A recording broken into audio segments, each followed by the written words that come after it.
But when you give a team that runs basically 4 plays and spot them 21 points with a kickoff return and a sack fumble, basically a 1-play score, 2-play score on offense, we didn't play well. And it was not up to our standard. Was very disappointed. Would have loved to have seen what the outcome would have been had we played up to our potential, our caliber that we have over the last few weeks. But we were unable to do that, and so we've now moving on. Got to move on from there and going out to East Carolina and play a team that's very similar to us. Or they're battling to get into a bowl, and we'll go to their place. And it'll be a great opportunity for our guys to respond. Right now, it's about how we respond. It's about the SMU Mustangs and moving forward. And we've done a lot of really good things this year. But as I've said before, we had a step back. We didn't have a setback, and it'll be interesting. I can't wait to get out on the field and see how our guys respond from our performance of the other night. So with that, that's really about it. We'll open up to questions for Coach Chad Morris. Please star 1 on your telephone keypad. We'll put you in the queue, and the operator will introduce you. We'll first go to Dan Tortora from WakeUpCallDT.com. Good morning, Coach. How are you? Hey, Dan. How you doing? Doing well. How are you? I'm good. So to kind of go through this, like you said, it's a step back, but not a setback. To look at where this team is at right now, navigating through these moments, to have those big wins and then to have those challenging times of adversity, just what you can say you've taken away from your team and kind of learned from your guys when you have those big wins and then you have those heartbreaking losses as well. Well, this is something, Dan, that I really felt and have been feeling for a few, a week or so.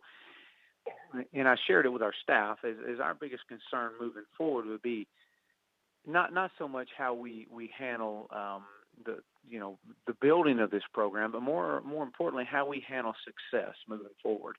And I felt like that was our biggest challenge over the last 2 weeks, is handling the success that we've had. Because again, you're going into thin air, you're going into uncharted waters with this program and this team, and for the most part, this university. When you say you haven't won a game of the magnitude we won since 1982, you're into thin air. You're into parts of building a program that no one, not just our players, but the culture has not experienced in a long time. And so what's happened is you always have a 24-hour rule. Hey, look, we win, lose, it doesn't matter. You're going to celebrate it. You're going to get it out of your system in 24 hours.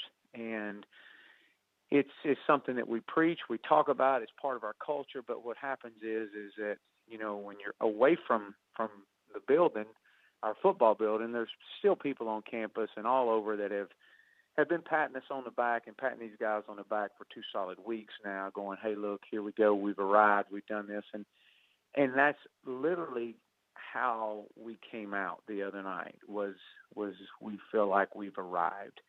And even though we knew coming in that we were playing against a Memphis team with their back against the wall on a 2-game losing streak that was going to be in a fight-or-flight mentality, and we gave them every reason to just turn it loose and play. I mean, there was never a moment in that game outside of their first drive that they couldn't just relax and go play. And so, but again, credit Coach Norvell and his staff. Those guys were definitely ready. And so we're dealing with success. And as I said, it's a step back. It's not a setback.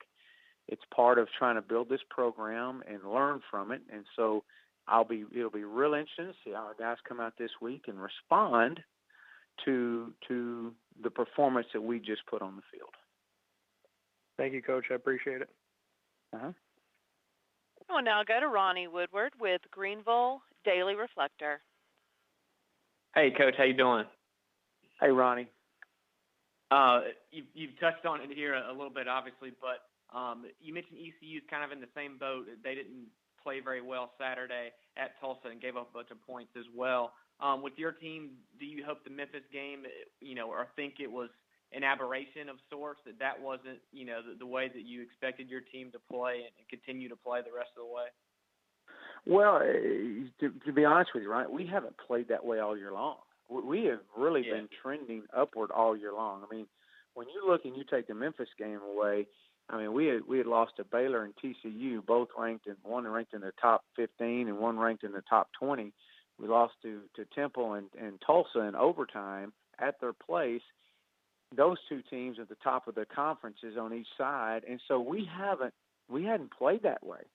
And for us to come out there and to just never give ourselves a chance was very disheartening and so not like what we've done this year. And so, and again, you look at it, and I'm sure Coach is the same way. It truly is about the SMU Mustangs. There's nobody right now in Week 10 that's going to be different than what they've been all year long. Everybody knows who you are.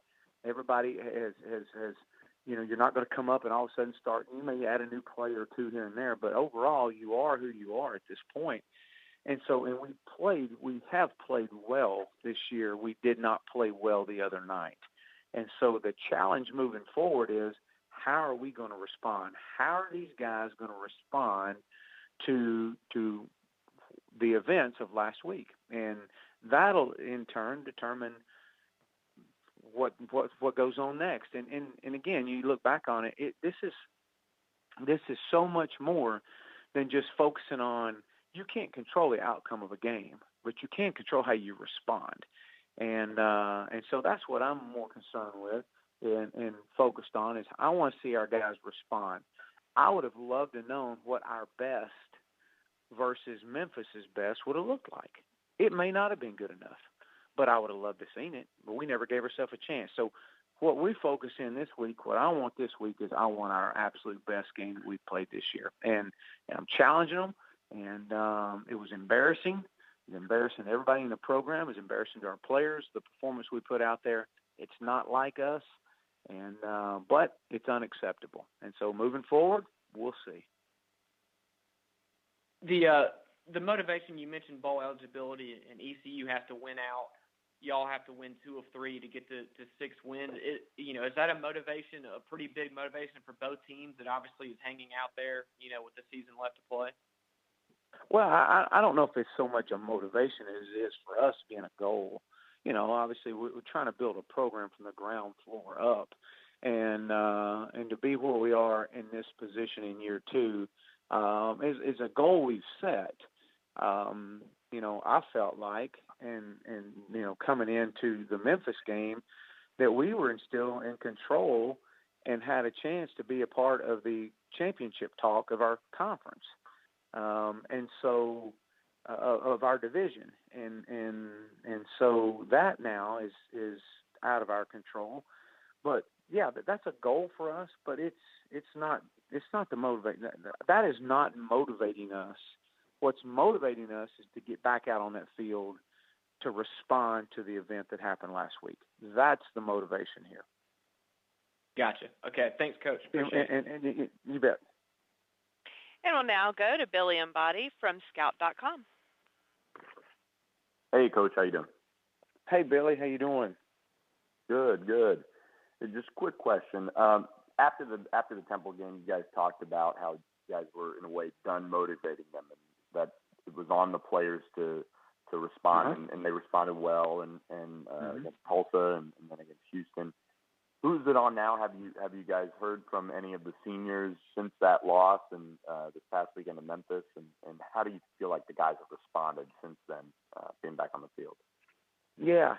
Well, obviously it hadn't quite been an opportunity to really get back out. We were on a practice field last night, and the initial response to this point was great. They were very much locked in. They know. We talked about it. We had a team meeting. It was very direct, but we talked about it, and they are just as disappointed and embarrassed as any. And we asked what led to it. There was nothing through the course of the week that seemed like it was leading to it. But I just think it was a snowball that when it started rolling the other night, that we could not get the energy level back up to basically stop the bleeding, and that falls on everybody. And but with our seniors knowing there's 19 days to the final game, or basically today there's 18 days to the final game of the season, and look, do you want to be remembered, or do you want to be remembered forever? And because you can be remembered forever if we'll get this thing and respond the right way over the next 18 days. And so it's on everybody, Billy, and that's a great question. But I just, it's our job, it's my job to make sure everybody's ready to go, and we're playing at a peak and a high level. I think that the struggle was dealing with success, and how they've handled dealing with success over 2 weeks. And I can only shelter them and shield them so much, but when you're out on campus and you're around and you're into thin air, as you know, Billy, more than anybody, that this has been a 2-week run of something that this university hasn't experienced in quite some time. And so they know it. You can't shield them from that. Social media tells you that. And so you just got to hope that this is a learning process in the building of this program. Like I said, it's not a setback. It's just a step back. And as you build this program, there are going to be bends in the road.